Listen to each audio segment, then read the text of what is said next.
Vamos ler o texto da palavra de Deus que fica em Juízes, capítulo 6, do versículo 1 ao versículo 16.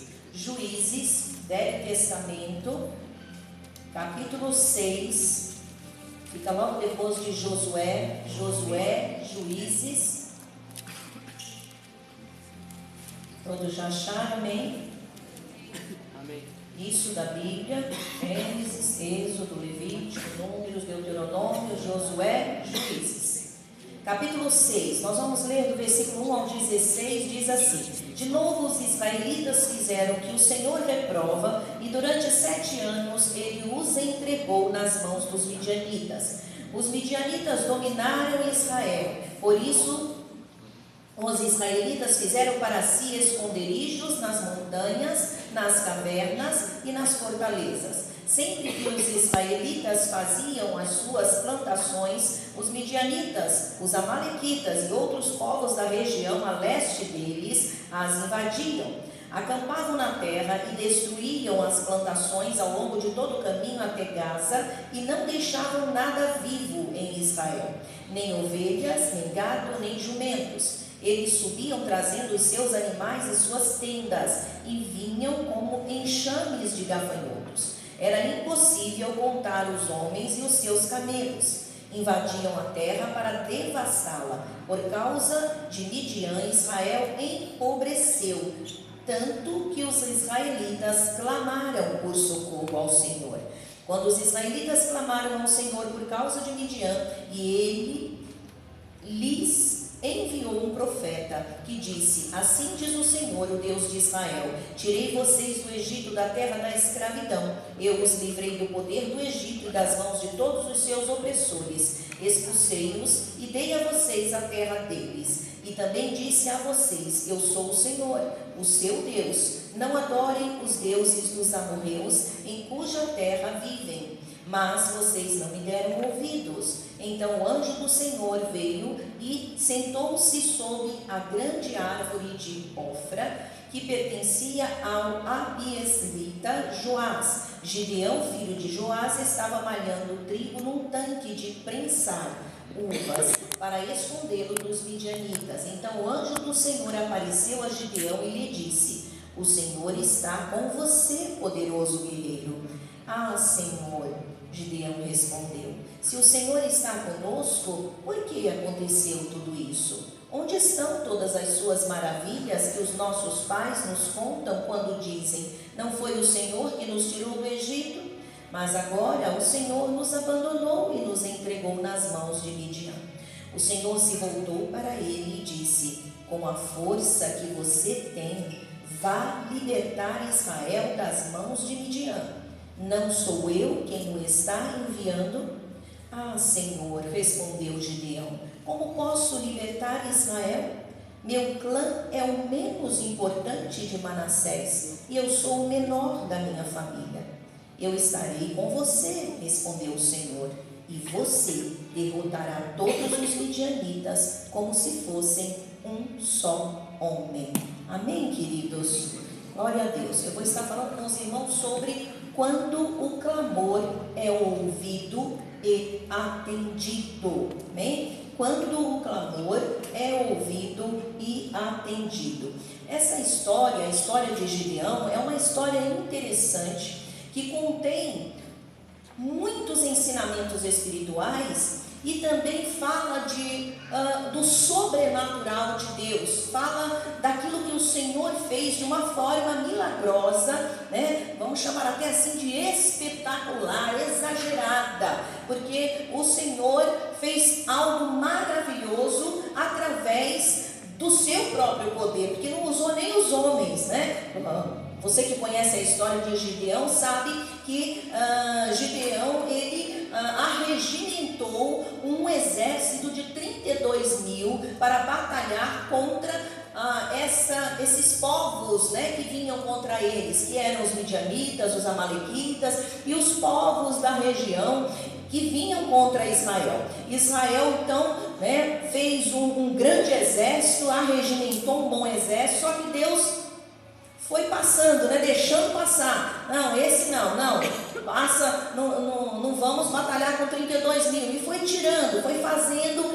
uma peneira, de tal maneira que só sobraram 300 homens. Desses 300 homens, para batalhar contra milhares e milhares dos outros povos, era na certa derrota. Mas foi assim que o Senhor fez, né? Livrou Israel da mão dos midianitas com apenas 300 homens. Então, elimina até mesmo esses 300 homens, porque foi o poder de Deus que manifestou, né? Então, esse capítulo e essa história de Gideão é uma história espetacular, é uma história bonita, é uma história que traz muitos ensinamentos espirituais e mostra o sobrenatural do Senhor. Esse momento em que nós lemos aqui, em que momento Israel estava no capítulo 6? A Bíblia diz que Israel estava sofrendo com a opressão de povos, né, de 3 povos, mas principalmente com os midianitas. Os midianitas, eles eram um povo do deserto, eles eram árabes, era um povo nômade e eles habitavam nos desertos da Síria e da Arábia. E eles tinham como especialidade roubar as pessoas. Eles eram ladrões, eles eram saqueadores e eles atacavam subitamente, eles atacavam assim, né, de repente, sem que as pessoas pudessem se preparar. Então eles eram verdadeiros ladrões. Os próprios irmãos de Gideão já haviam sido mortos por eles. Então eles eram um povo muito difícil e estava judiando do povo de Israel. Israel estava debaixo desta opressão sem trégua, sem limites, não dava sossego. Tanto é que Israel precisou se esconder. A Bíblia diz que eles entravam lá, pisoteavam tudo, roubavam o melhor da terra, roubavam os animais, roubavam tudo que era bom, e o que deixava, o que restava, eles pisoteavam. Isto é, não sobrava nada para o povo de Israel sobreviver. Então era um inimigo muito abusado, um inimigo que impunha temor, e eles eram muitos e faziam isso de uma forma muito cruel. A Bíblia explica por que desta situação, por que Israel estava debaixo desta opressão. Esta opressão veio sobre Israel por causa da desobediência a Deus. A gente vê isso no versículo 1, né? Por 7 anos o Senhor os entregou nas mãos dos midianitas. E por que isso? Porque o Senhor reprovou aquilo que Israel estava fazendo. Israel estava em pecado.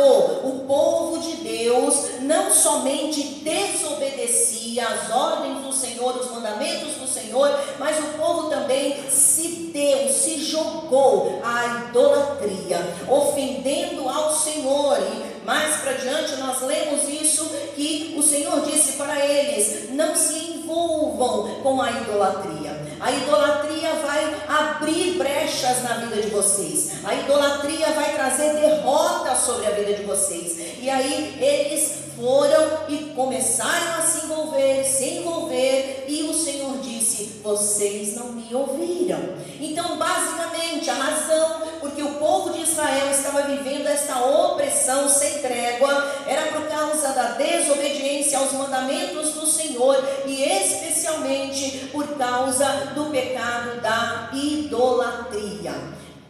Nesta situação, o povo começa a clamar.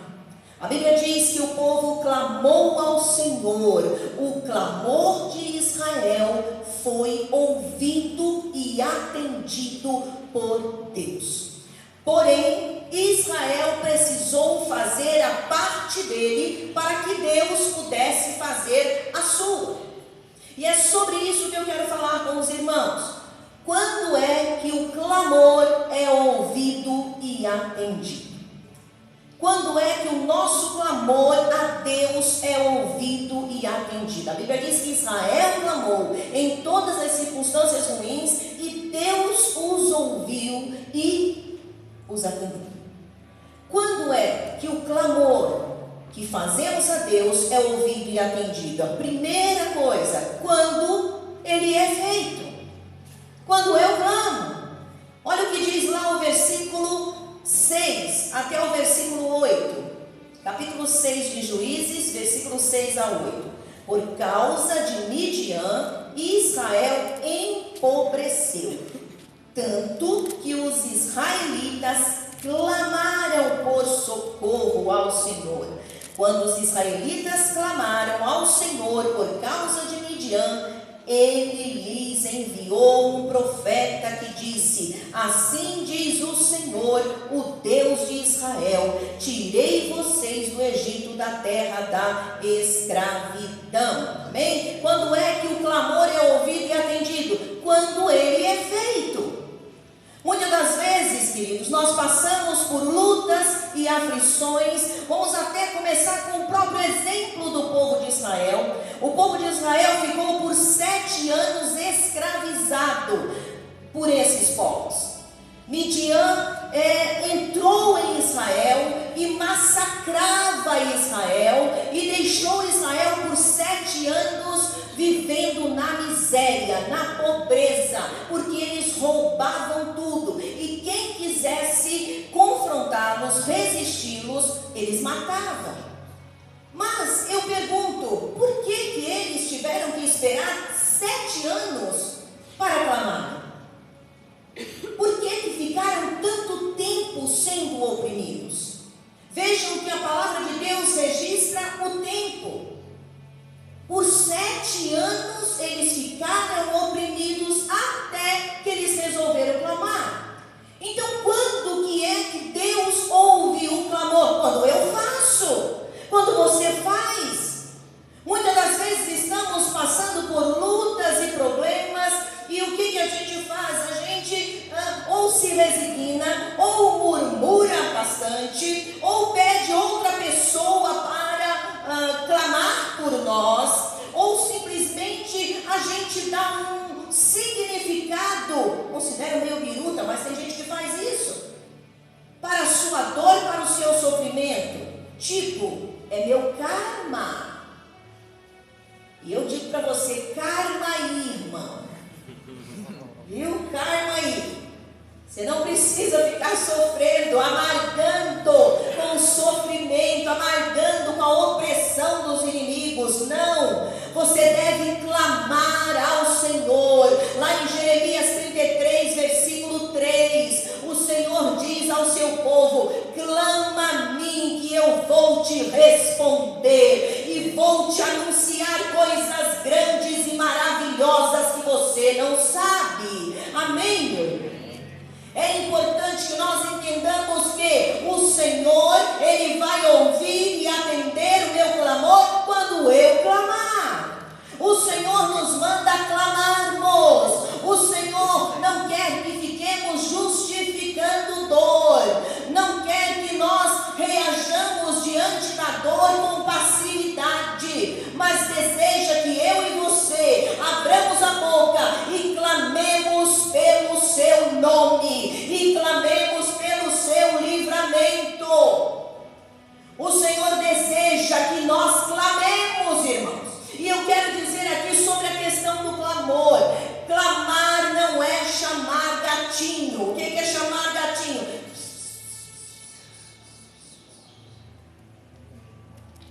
Não é assim que a gente chama gatinho? Né? Amém? Amém.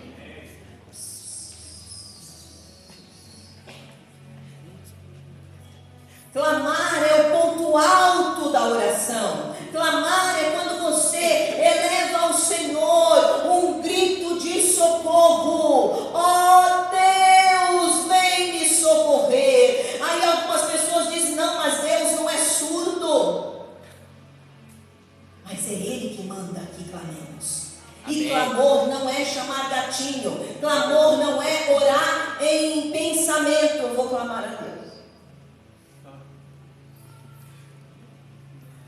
Isso não é clamor.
E Deus ainda diz: serei achado de vós.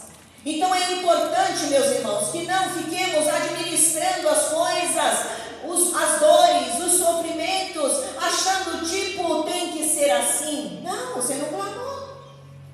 O Senhor te trouxe a este lugar para que você aprenda a clamar.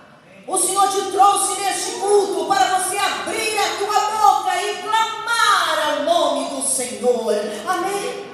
Às vezes vocês vêm por altar e aí o pastor pede que você ore com ele, e aí às vezes ele fica até assim mais envolto no poder do Senhor, e ele diz para a congregação, para o povo: irmãos, abre a boca e ora.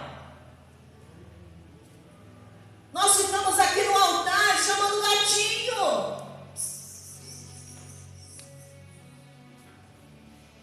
Esquece que o outro está do lado. Há um Deus que te vê. Há um Deus que está neste lugar e que ouve, está com seus ouvidos atentos ao clamor do aflito. Então clame ao nome do Senhor. Em vez de você chorar e esmurrar lá no seu quarto, lá na sua casa, você vai esmurrar o céu aqui, meu irmão, e vai clamar ao Senhor, e Ele te ouvirá. Aleluia. Esse é o Deus que nós servimos, esse é o Deus de Gideão, esse é o Deus que livrou Israel das mãos dos opressores midianitas. Mas ainda, quando é que o clamor é ouvido e atendido? Quando reconhecemos nossos pecados e decidimos abandoná-los. Olha o que diz Juízes, capítulo 6, o versículo 9 até o 12. Eu os livrei do poder do Egito e das mãos de todos os seus opressores. Expulsei-os e dei a vocês a terra deles. Ele está se referindo ao grande livramento que Deus deu ao seu povo de Israel lá da escravidão egípcia. E também disse a vocês, versículo 10, eu sou o Senhor, o seu Deus. Não adorem os deuses dos amorreus em cuja terra vivem. Mas vocês não me deram ouvidos. Então o anjo do Senhor veio e sentou-se sobre a grande árvore de Ofra, que pertencia ao Abiesrita, Joás. Gideão, filho de Joás, estava malhando trigo num tanque de prensar uvas para escondê-lo dos midianitas. Então o anjo do Senhor apareceu a Gideão e lhe disse: o Senhor está com você, poderoso guerreiro. Agora olha o versículo 25. Deus dá uma ordem para Gideão. Naquela mesma noite, o Senhor lhe disse: separe o segundo novilho do rebanho de seu pai, aquele de 7 anos de idade, despedace o altar de Baal, que pertence a seu pai, e corte o poste sagrado de Azerá, que está ao lado do altar. Depois faça um altar para o Senhor, o seu Deus, no topo desta elevação. Ofereça o segundo novilho em holocausto com a madeira do poste sagrado que você irá cortar. Assim Gideão chamou 10 dos seus servos e fez como o Senhor lhe ordenara. Mas, com medo da sua família e dos homens na cidade, fez tudo de noite e não durante o dia. Queridos, quando é que o clamor ao Senhor é ouvido e atendido? Quando nós reconhecemos os nossos pecados e decidimos abandoná-los.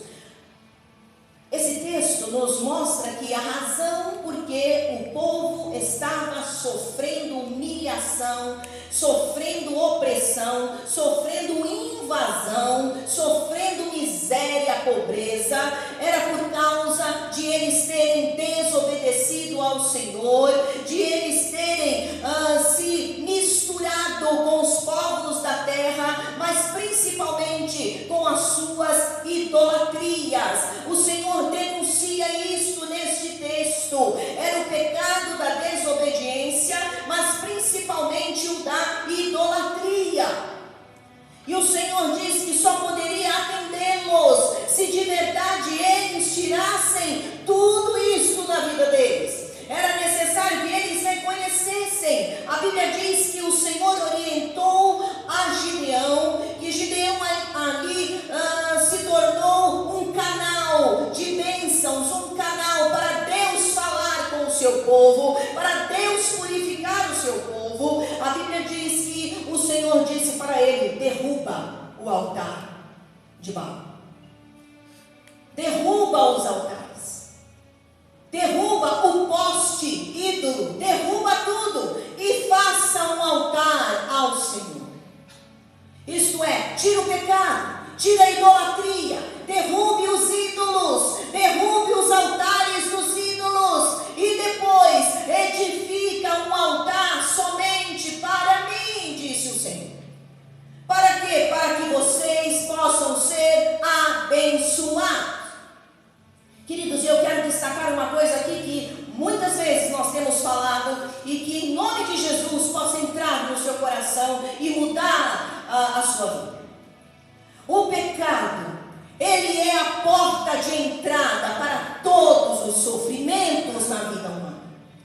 Quando nós nos colocamos a pecar contra o Senhor, nos pomos a desobedecer ao Senhor, quando nós abrimos a porta para o pecado, nós também estamos abrindo as portas para que os inimigos nos ataquem.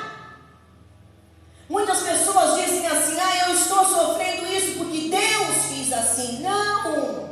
Nós sofremos porque nós atraímos esse sofrimento por causa dos nossos pecados. Quando Deus diz na sua palavra: não se meta com isso, não pratique isso, não faça isso, não é porque Ele é um Deus caprichoso, não, mas é porque Ele é um Deus bom, maravilhoso, amoroso, que quer nos livrar de todos os ataques do inferno. Glória a Deus. E quer nos poupar de sermos vítimas nas mãos de Satanás e de perdermos as bênçãos dele. Então é importante que nós entendamos que o pecado que nos afasta de Deus, ele também nos assola, ele também nos rouba. Assim como os midianitas atacavam e saqueavam os bens do povo de Israel, assim, quando o pecado entra nas nossas vidas, é isso que o inimigo faz. Ele entra e saqueia os nossos bens. Saqueia a nossa paz, a nossa alegria, os bens materiais. Ele saqueia tudo. Por isso o Senhor deseja que eu e você, ao clamarmos o seu nome, nós reconheçamos aquilo que temos feito contra o Senhor. Muitas das vezes a gente ora e não acontece nada. Sabe por quê? Porque precisa de haver reconhecimento de pecado e arrependimento. Israel precisou reconhecer os seus pecados e se arrepender. A Bíblia diz assim: santificai-vos, porque amanhã o Senhor fará maravilhas no meio de vós. Glória a Deus. Amém? É importante nós buscarmos uma vida no altar de Deus. Não é Deus que não quer te abençoar, é o pecado que te impede de receber a bênção.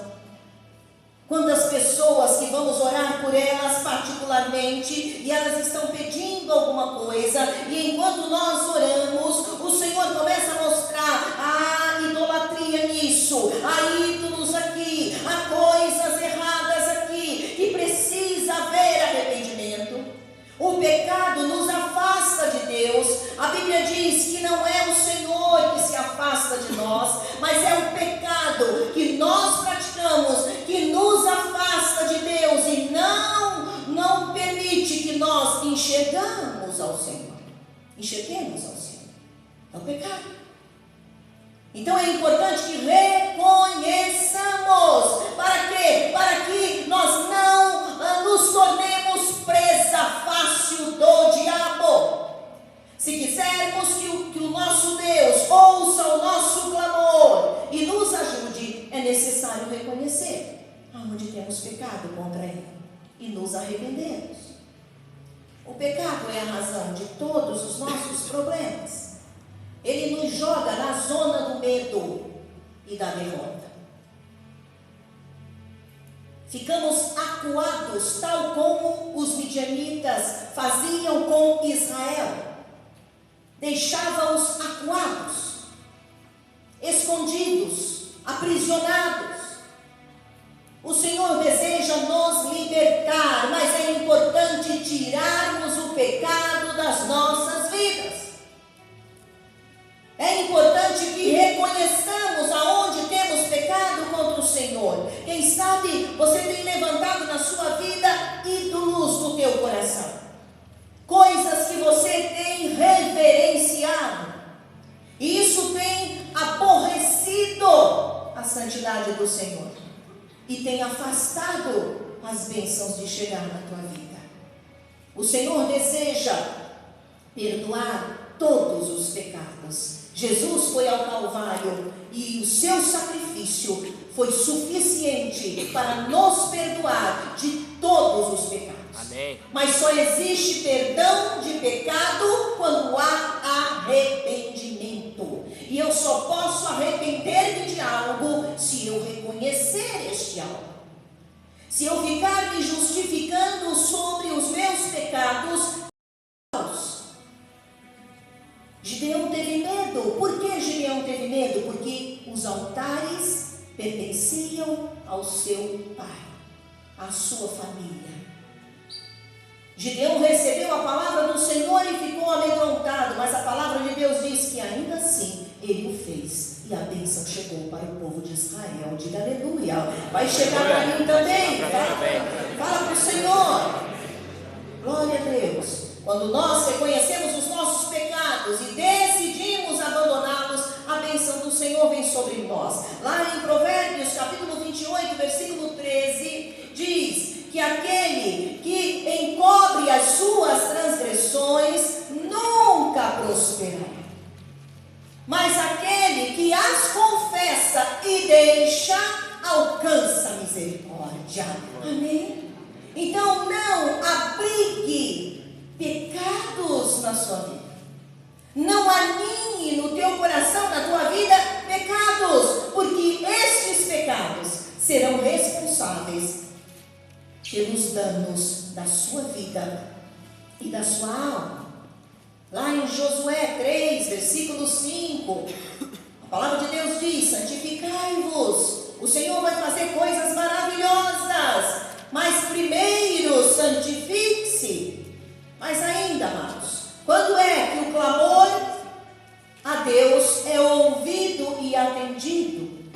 É importante nós entendermos que Deus não é surdo, Deus não vira as costas para nós, mas o pecado pode tirar a nossa visão dele. Terceiro, quando decidimos confiar em Deus e sair da caverna, quando é que o clamor é ouvido? Em Juízes capítulo 6, do versículo 12 até o versículo 16, olha o que diz aí. Então o anjo do Senhor apareceu a Gideão e lhe disse: o Senhor está com você, poderoso guerreiro. Ah, Senhor, Gideão respondeu, se o Senhor está conosco, por que aconteceu tudo isso? Onde estão todas as suas maravilhas que os nossos pais nos contam, quando dizem: não foi o Senhor que nos tirou do Egito, mas agora o Senhor nos abandonou e nos entregou nas mãos de Midian? O Senhor se voltou para ele e disse: com a força que você tem, vá libertar Israel das mãos de Midian. Não sou eu quem o está enviando?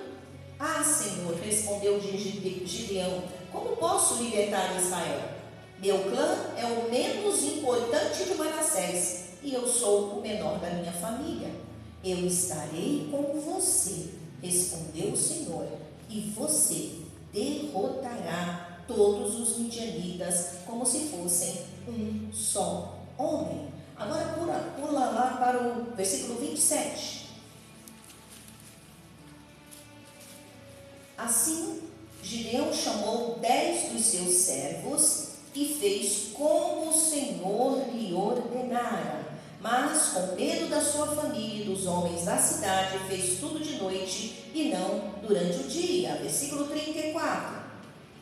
Então, o Espírito do Senhor apoderou-se de Gideão e ele, com toque de trombeta, convocou os abiesritas para segui-lo. Aleluia! Agora olha o que diz o Salmo 115, 11.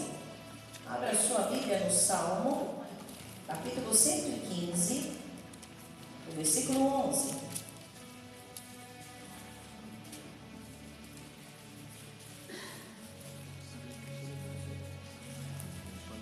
Amém?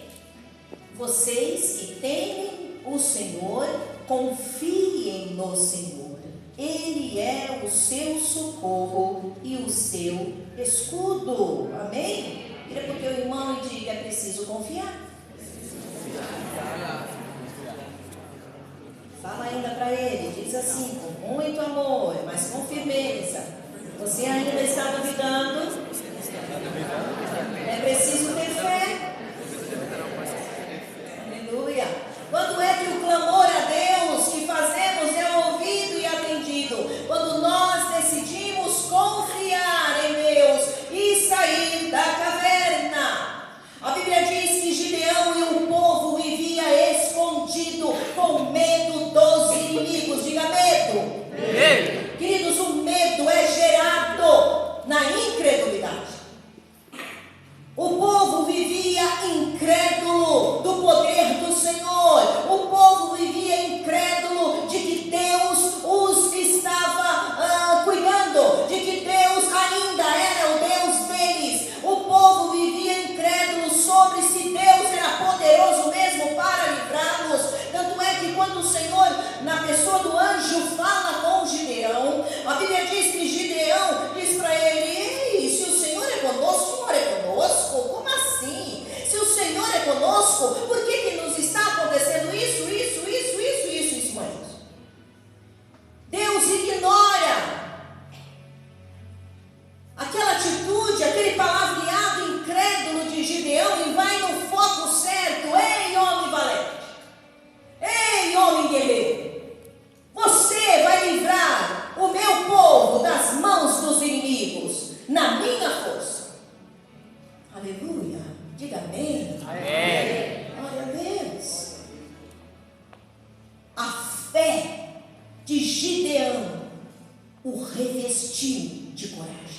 Até então ele estava incrédulo. Ele chegou a debater com o anjo. Queridos, quantas das vezes Deus está falando conosco: eu vou te dar, eu vou te abençoar, você vai conseguir, você vai possuir, você vai chegar lá, porque eu sou contigo, eu serei com você lá, eu vou te dar a tua bênção. E quantas das vezes, mesmo ouvindo Deus falar tão direto conosco, como Ele está fazendo agora através da minha vida aqui para você, e aí você diz: será?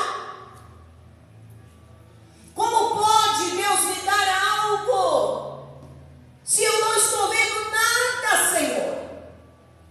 Como o Senhor pode mudar a minha história se não acontece nada? Como pode o Senhor mudar a situação se eu não tenho nada nas minhas mãos? Eu quero dizer para você: o teu nada nas mãos de Deus é tudo.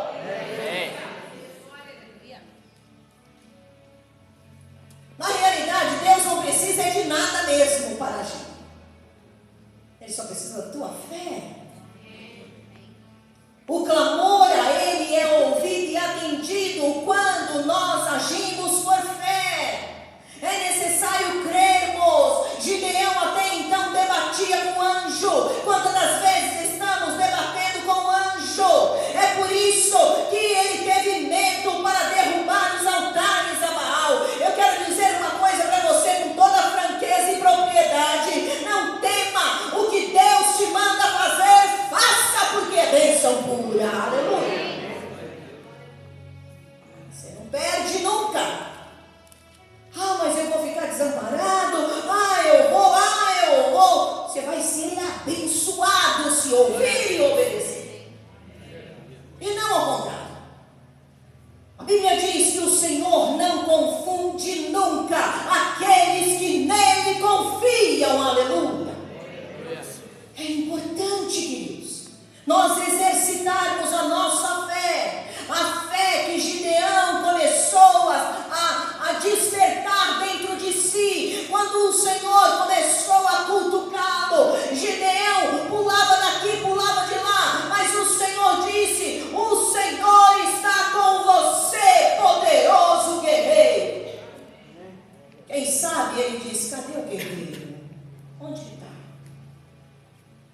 Quem sabe Deus está falando com você e você diz: não, não é para mim isso.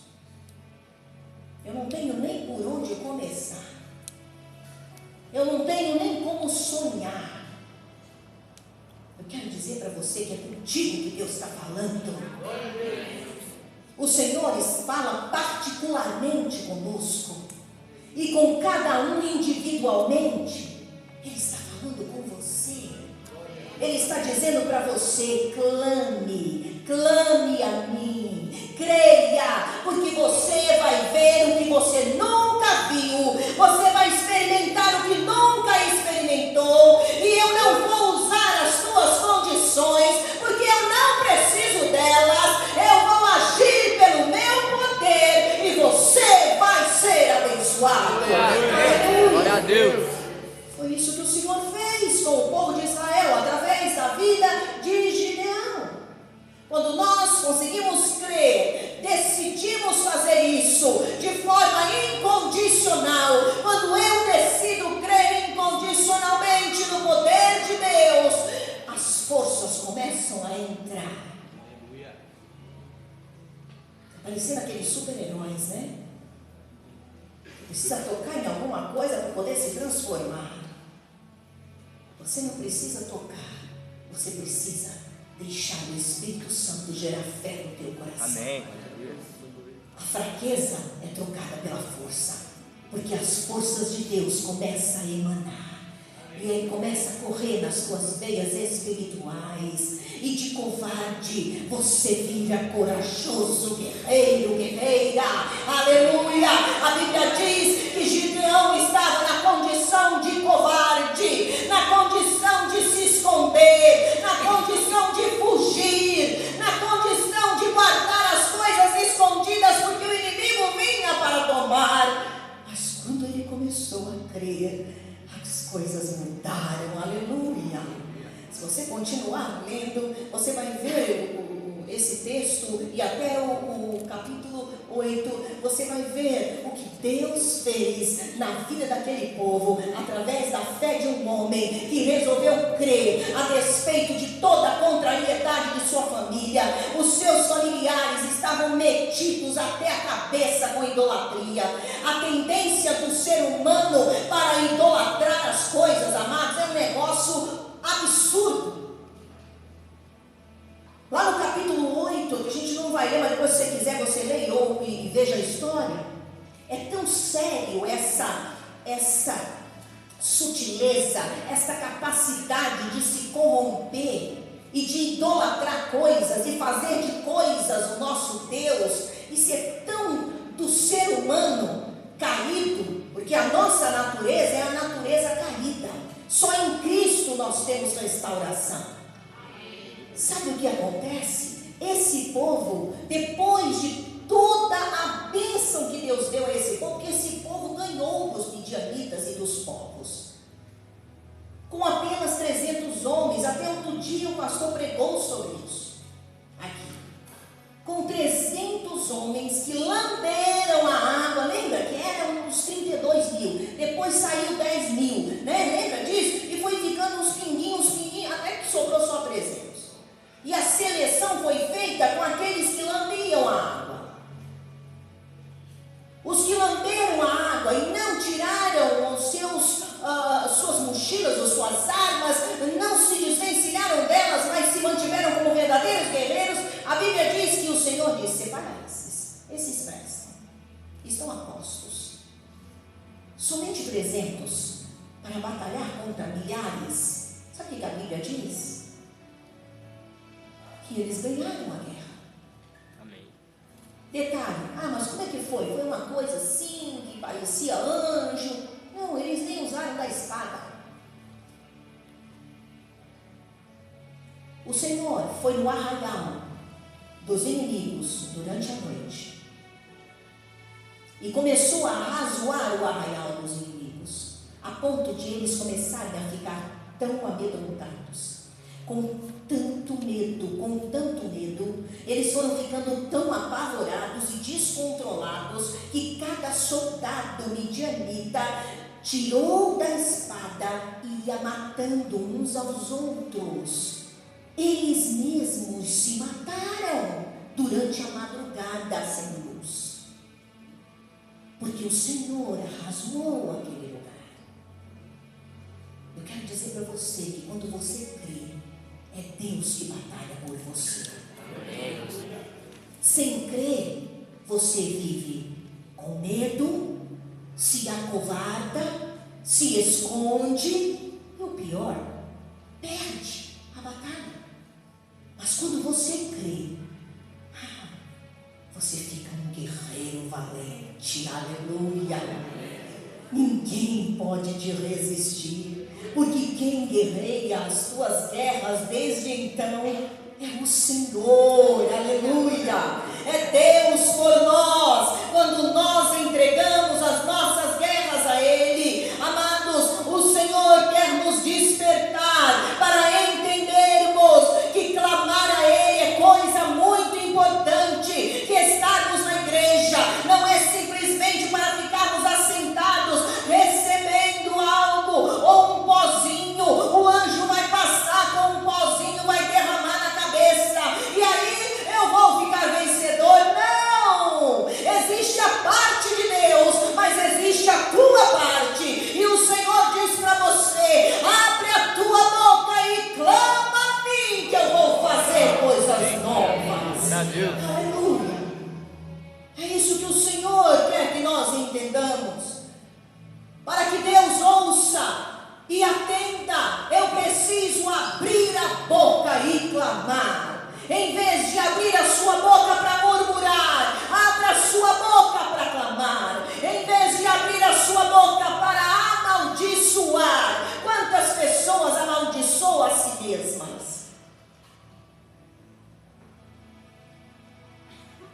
Eu sou burro, burra mesmo. Nada dá certo mesmo para minha vida. Meu casamento é uma droga. E vai por aí afora. O Senhor quer mudar isso na tua vida, meu amigo, minha irmã, meu irmão. Deus quer mudar isso. Mas é importante que você entenda que Deus deu uma boca para você endereçá-la para Ele, amém? Para que ela seja um manancial de vida, um manancial de bênçãos, para que a tua voz, quando ela se levantar, seja para dizer: oh Deus, eu clamo pelo teu livramento, aleluia! Não existe uma só pessoa que tenha clamado a Deus de todo o seu coração e tenha ficado sem ser atendido. Depois, é preciso arrepender-nos dos nossos pecados e decidir derrubar os ídolos e os altares. É necessário. Limpa a casa, esta casa. E depois limpa a sua casa. Mas limpa primeiro esta casa. Quem sabe o teu clamor não está chegando ao Senhor, porque você está cheio de amargura dentro do seu coração. Quem sabe está faltando perdão. Quem sabe você está inflável de tanto orgulho. Não há espaço para Deus operar, porque você ocupa todos eles. O Espírito Santo está com alfinete para furar isso aí, para esvaziar. O orgulho é uma desgraça para a vida humana. Ele nos afasta de Deus e também nos afasta uns dos outros. O orgulho é um pecado. Quem sabe você está com as costas pesadas dos pecados lá de trás. Comportamentos imundos, imorais, toda sorte de coisas pecaminosas. Mas eu quero te dar uma boa notícia. Se você decidir largar tudo isso, se arrependendo, o Senhor tem perdão para tudo isso aí. Não existe pecado tão grande que o sangue de Jesus não possa purificar. Glória a Deus. E não existe pecador tão imundo que Jesus não possa lavar com o seu sangue. O Senhor deseja que você seja ouvido e atendido por Ele, mas é preciso tomar a decisão. Às vezes a gente diz assim: vem para Cristo com um monte de bagagem e não quer soltá-las. Queremos entrar para uma vida nova com Jesus com um monte de lixo na vida. Jesus Cristo diz para você: joga esse lixo fora, porque eu vou limpar você todinho. Às vezes nós queremos que Jesus ocupe uma casa que está cheia de outros deuses. A Bíblia diz que Deus não divide a sua glória. Só Ele é Senhor e ninguém mais. Ou você se decide ficar somente com Ele, ou não poderá ficar com Ele. Ele não divide a sua glória. Quem sabe você está dividindo? Está querendo dividir a casa, a sua vida, com Deus e com outros amores espirituais. O Senhor não pode habitar numa casa cheia por outros. Por isso é necessário tomar decisão de derrubar os ídolos e destruir os altares e quebrar os postes. Às vezes as pessoas vêm para Cristo e até se desvencilham de toda a idolatria, quebram os ídolos, destrói os altares, mas deixa o poste. É aquela fezinha antiga que ainda se conserva. Naquele ponto, naquela frestinha, Satanás vai entrar e vai impedir a tua bênção. Por isso o Senhor diz: quebra os ídolos, destrói os altares e põe para queimar o poste. Oferece em sacrifício a mim, porque só o Senhor é Deus e ninguém mais. E depois, amados, exercer fé. Você nunca tocará o coração de Deus com incredulidade. A incredulidade te torna um covarde, mas a fé te torna um guerreiro corajoso. Por isso que Davi, o rei, que até então não era rei, mas apenas um menino, enfrentou o grande Golias.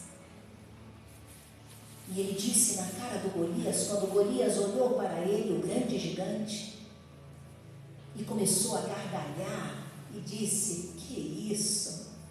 Você vem para mim com pedrinhas? Eu vou acabar com você.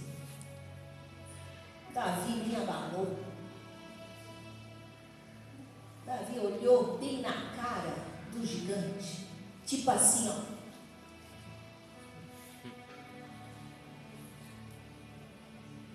Diz para ele: você vem contra mim com espadas, com lanças, com armadura, com tamanho, com músculo, mas tem um negócio, somente um negócio: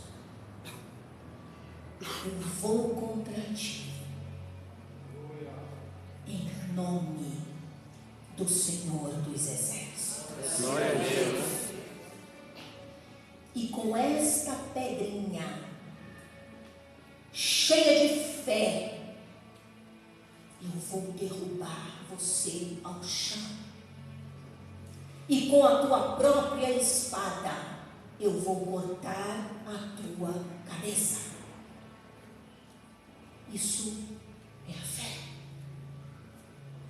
Um pequenininho diante de um grandalhão. Espadas escudos, lanças, toda uma armadura forte. O pequenino Davi não se intimidou, porque a fé injeta coragem nas nossas veias. Meu irmão, Deus tem coisas extraordinárias para te dar. Amém. Quando eu digo extraordinárias, eu não estou dizendo nem aquilo que você sonha, porque o que Deus tem é melhor do que o sonho. Glória a que Deus. gente sonha. É melhor. Ele tem coisas extraordinárias. Ele tem coisas maravilhosas.